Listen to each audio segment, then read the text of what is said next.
2 semaines avant mes règles, à chaque fois, c'était comme... J'ai passé 1 semaine à l'hôpital pour mettre du sérum parce que je mangeais pas, je vomissais tout ce que je mangeais. Quand j'ai mal, c'est complètement paralysant. Tu peux rien faire. Tu peux pas marcher, tu peux rien faire. Donc, des fois, je peux pas aller au travail ou... tu sais, il y a un impact sur ta vie aussi qui est vraiment pas agréable, on va dire. Moi, je m'appelle Bérénice Adenis, j'ai 44 ans, d'origine mexicaine, ça fait 11 ans que je suis à Montréal. La première fois que j'ai ressenti des douleurs menstruelles, c'était quand j'avais 17 ans. Un bas de ventre, dans le dos, dans les jambes. Des douleurs qui revenaient dans la journée, qui duraient, je sais pas, 20 minutes, une demi-heure. 2 semaines avant mes règles, à chaque fois, c'était comme...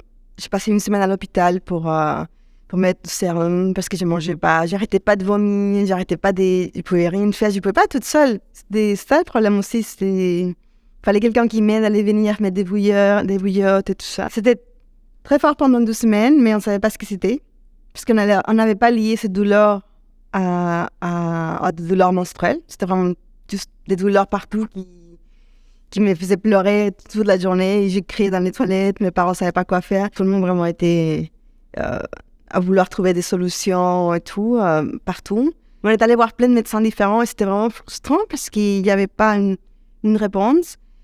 L'endométriose, on n'entendait pas et donc on ne savait pas ce que c'était. Ça ressemble beaucoup à des maladies un peu chroniques, qu'on n'a pas beaucoup de contrôle dessus, qu'on n'a pas vraiment toutes les solutions. Il y a un médecin un médecin gynécologue qui a dit, mais je pense que vous avez l'endométriose. Mais c'était juste comme un mot qui est sorti, comme on ne savait pas ce que c'était. Mais il dit, c'est quelque chose qui s'accumule. C'est du sang qui s'accumule à chaque mois et donc il reste. Et votre reproduction est en jeu. Et là, bon, avec mon copain, maintenant mon mari, on s'est dit, on ne peut pas avoir des enfants. Bon, on s'est un peu comme pris confiance. Et j'ai eu à la fin, je suis tombée enceinte comme 3 mois après. J'ai eu une opération, on m'a coupé les nerfs de la douleur juste pour voir si ça passait. Mais oui, ça passait quelques mois, mais ça revenait. À un moment donné, j'avais perdu confiance dans toute l'industrie de la santé, parce que je me dis, tu sais, j'allais voir un médecin, un autre.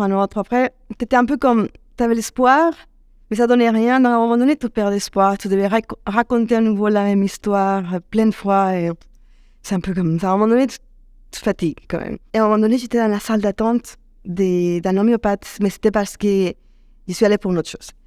Et j'ai vu dans la salle d'attente qu'il traitait aussi les douleurs prémenstruelles. Je dis, je ne perds rien à essayer, à lui raconter un peu, donc je lui ai raconté. Ils m'ont donné c'est les pilules homéopathiques et tout ça, qu'il fallait prendre 14 jours à l'avance. Et étonnamment, ça a vraiment beaucoup marché. J'étais vraiment étonnée, j'ai dit étonnamment, parce qu'il y a des gens qui sont super croyants dans l'homéopathie, moi j'étais là juste parce qu'elle me l'avait recommandé. Et là, ça a vraiment beaucoup marché que d'autres choses, donc c'était vraiment étonnant. Bon, là, ça fait quand même quelques années. J'ai encore du mal 14 jours avant les règles, mais pas à ce point-là. Ça, c'est devenu... Ou peut-être que moi, je suis devenue beaucoup, beaucoup plus tolérante à la douleur aussi, je ne sais pas, mais il y a un impact personnel qui est très fort parce que des fois, je ne veux pas travailler.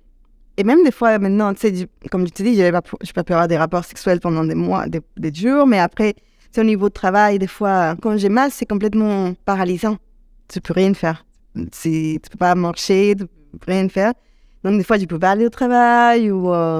tu sais, il y a un impact sur ta vie aussi, en général, qui est vraiment pas agréable, on va dire. Il y a vraiment des gens qui peuvent pas se permettre des traitements qui sont chers, des fois. Donc, ce que j'aimerais bien, c'est beaucoup plus... Mais on le voit de plus en plus, donc je suis contente, beaucoup plus de awareness sur les sujets, qu'on en parle plus. Et beaucoup plus de technologies qui peuvent aider, donc je suis contente. C'est pour ça que je suis là, pour aider d'une certaine façon, pour donner plus de témoignages. Mais je pense qu'on est dans la bonne voie. Je vois qu'il y a quand même pas mal de gens qui sont intéressés à résoudre ces problèmes. Et ce que j'aimerais bien plus savoir, c'est que les gens nous croient, en fait, qui croient aux gens qui disent qu'ils ont des douleurs, que c'est vraiment pas toujours dans la tête, que ça existe. Mais bon, je pense qu'on est dans la bonne voie, que ça commence à évoluer.